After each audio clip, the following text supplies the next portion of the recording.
मोदी ने नीतीश के पर कतर दिए। ऐसे ऐसे ऐसे बहुत सारे लोग हैं शेख चिल्ली जो कह रहे हैं और गोदी मीडिया के जुड़वा भाई बना दिया, लेकिन पर कतर दिए, मतलब उसका भाव यही है, सिंडे बनाने की तैयारी कर ली। पर सच्चाई यही है, दिल बहलाने को गालिब ख्याल अच्छा है। मोदी ऐसा घबराए कि एनडीए के दलों की शर्तें माननी पड़ी। जी, मेरी बात का विश्वास रखिए आप और समझिए कि मैं ऐसा क्यों कह रहा हूं। आप कहेंगे कि नीतीश कुमार और बीजेपी को बराबर बराबर सीटें मिली हैं, वो चाहते थे एक सीट ज्यादा मिले, तो एक सीट से क्या हो जाता। चिराग सबसे ज्यादा फायदे में रहे, कुशवाहा और मांझी को भी 2-4 सीटों में नहीं टरका सके। पर इस लिस्ट से एक बात साफ है कि नीतीश चिराग के सामने मोदी की बड़ी हार है। भले ही बीजेपी और जेडीयू को गोदी मीडिया जुड़वा भाई बनाए और कहे कि नीतीश को बड़े भाई का रुतबा नहीं मिला, लेकिन यह तय है कि मोदी शाह को नीतीश की अपनी पिछली परफॉर्मेंस से कहीं ज्यादा देना पड़ा है। जी हां, पिछली बार नीतीश की जो जितनी सीटें आई थी उसके हिसाब से अगर आप देखें तो कहीं ज्यादा देना पड़ा है। आज चुनाव से पहले ही नीतीश कुमार किंग मेकर बन गए हैं। बिना उनके बीजेपी किसी भी हालत में सरकार नहीं बना पाएगी, लेकिन वो इस पोजीशन में हो सकते हैं कि बिना बीजेपी के सरकार बनवा सकें या बना सकें।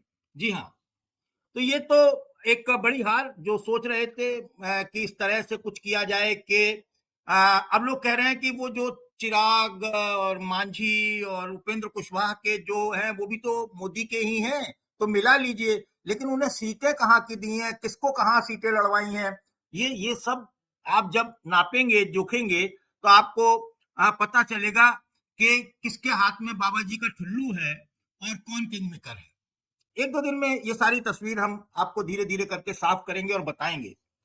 तो अब मैं आपको मिलवाता हूं अपने पैनलिस्ट से। मेरे साथ में अभी तक 2 पैनलिस्ट जुड़े हैं। डॉक्टर सलीम खान हैं, उनका हार्दिक अभिनंदन करता हूं। शुक्रिया जोशी साहब। असल में मुकेश सहनी की हालत बहुत इंटरेस्टिंग हो गई है, इसलिए कि उनकी तो गाड़ी छूट गई। अब एनडीए ने अपनी घोषणा कर दी, पासवान को 29 दे दी, तो आखिर मुकेश सहनी के पास अब चॉइस क्या है? वो जाए तो जाए कहां? तो ये जो वो कह रहे हैं ना कि हालत इंडिया की पतली है और उसका डॉक्टर दिल्ली में बैठा, असल में हालत उनकी खराब है। आज अगर एनडीए इंडिया ये बोल दे कि भाई तुमको जो करना है कर लो, तुम्हारा कोई ना एमएलए ना वो है, तो क्या करेंगे वो? उनकी हालत तो जो है वो पीके से भी खराब है। तो मुकेश सहनी के पास अब कोई चॉइस नहीं है और उनको जो कुछ दिया जाएगा वो उनको लेना पड़ेगा। जब तक कि एनडीए की घोषणा नहीं हुई थी उस वक्त तक वो ब्लैकमेल कर सकते थे कि अगर आप मेरे को वो सब नहीं देंगे तो मैं उधर चला जाऊंगा। लेकिन अब उधर का दरवाजा तो बंद हो गया। लेकिन जोशी साहब, असल प्रॉब्लम ये है कि पिछली मर्तबा जितनी जगह जेडीयू खड़ी हुई थी, उतनी जगह पर चिराग पासवान के उम्मीदवार भी खड़े हुए थे। अब उनमें से 29 जगह समझ लीजिए जो है वो ये खड़े होंगे। उसमें से कई सीटें ऐसी होंगी जो जेडीयू के खाते से कट के उनके पास जाएंगी। सवाल यह है कि जिनको हराने के लिए चिराग पासवान ने एड़ी चोटी का जोर लगा दिया था, क्या इस बार चिराग पासवान के कैंडिडेट को जिताने के लिए जेडीयू वाले मेहनत करेंगे, कोशिश करेंगे और जेडीयू का वोटर उनको वोट देगा? ये जो बीजेपी ने पिछली मर्तबा जो जुआ खेला था इनको हराने के लिए, इनको हटाने के लिए नीतीश कुमार को, और इसको अलग से लड़ाया था, और लड़ाने के बाद में वो तो कामयाब नहीं हो सके नीतीश कुमार, तो फिर से मुख्यमंत्री बन गए। लेकिन उसका नतीजा अब इनको भुगतना पड़ रहा है। पहली बात तो ये है कि पहले 29 नहीं थे, अब 29 आपके कम हो गए। दूसरी बात ये है कि जेडीयू वाले कभी भी पासवान को सपोर्ट नहीं करेंगे और पासवान के लिए भी जिसने पिछली मर्तबा जेडीयू की मुखालिफत की थी, इस बार जेडीयू की हिमायत करना बहुत मुश्किल हो जाएगा, उसका समर्थन वो नहीं कर सकेंगे। और ये जो इनका मनमुटाव है, ये जो इनका जो मनभेद हुआ है, इसकी कीमत एनडीए गठबंधन को एनडीए को चुकानी पड़ेगी। क्योंकि अगर आप एक टीम के तौर पे खेलते हैं और आपस में आपकी लड़ाई है, कल तक ये लड़ाई है। आज भी जो है वो चिराग पासवान मुख्यमंत्री बनने का सपना देख रहे हैं। मुख्यमंत्री बनने का मतलब नीतीश कुमार को हटाने का सपना देख रहे हैं। और ये जो इंटरनल इनका जो फाइट है ना, ये इनको बहुत महंगा पड़ने वाला है। इस तरह की सिचुएशन आप ये देखेंगे कि इंडिया गठबंधन में नहीं है। इंडिया गठबंधन में तेजस्वी और राहुल के बीच में परफेक्ट अंडरस्टैंडिंग है, एकदम परफेक्ट केमिस्ट्री है। इसके अलावा जो सीपीएमएल वो भी जो है वो उसका तो क्लेम ही बहुत स्ट्रांग है और उसको जो है ये लोग दोनों रिस्पेक्ट करेंगे, इसमें कोई शक शुबे की बात नहीं है। एक जो उनकी काली भेड़ है वो साहनी थे, अशोक साहनी। अब उनके लिए जो है एनडीए का दरवाजा बंद हो गया है, इसलिए अब वो कुछ ज्यादा गड़बड़ नहीं कर सकेंगे। तो ये जो सिचुएशन यहाँ पर है वो सिचुएशन वहां पे नहीं है, इसको हमको कंसिडर करना पड़ेगा।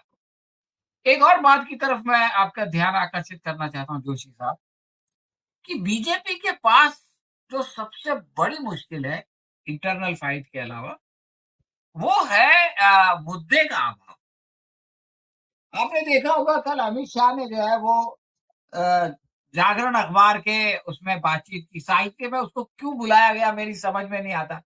जिसको साहित्य का एक शब्द नहीं आता है उसको वहां बुला लिया गया और वहां पे एक देश का गृह मंत्री यानी एक जिम्मेदारी की पोजीशन पे बैठा हुआ आदमी ये बोलता है कि मुसलमानों की आबादी 24% बढ़ गई और वो घुसपैठ की वजह से बढ़ गई।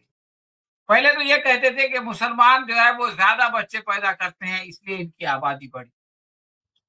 अब ये बात साबित हो गई कि जो पैदाइश का रेट है हिंदुओं में और मुसलमानों में कोई फर्क नहीं है, तो वो झूठ अब ये नहीं चला सकते।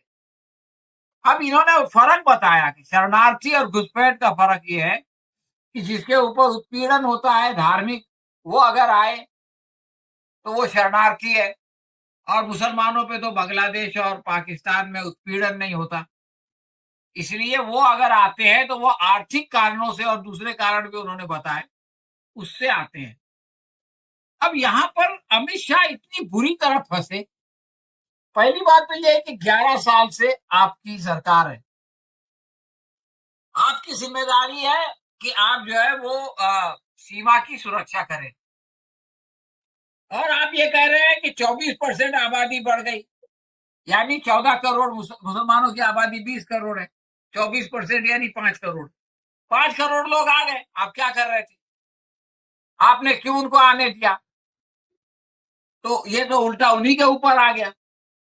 दूसरा प्रॉब्लम ये है कि वो ये कह रहे हैं कि आर्थिक कारणों से आते हैं, तो आर्थिक कारणों से कौन सी बड़ी खुशहाली है यहाँ?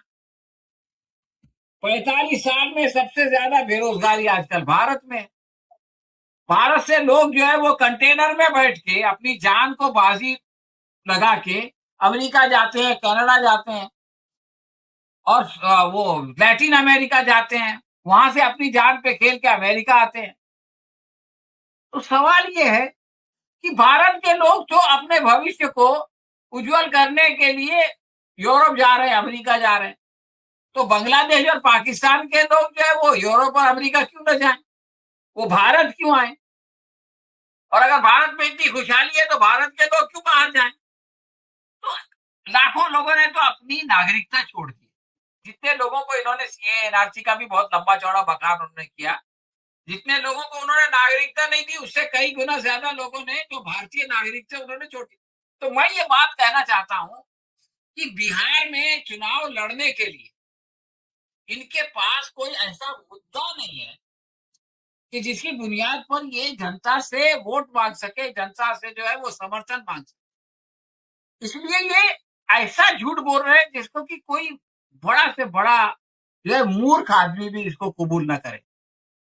और अगर आप इतने बड़े झूठ की बुनियाद पर चुनाव लड़ना चाहते हैं, चुनाव जीतना चाहते हैं, तो मैं नहीं समझता कि ये इस बार संभव है।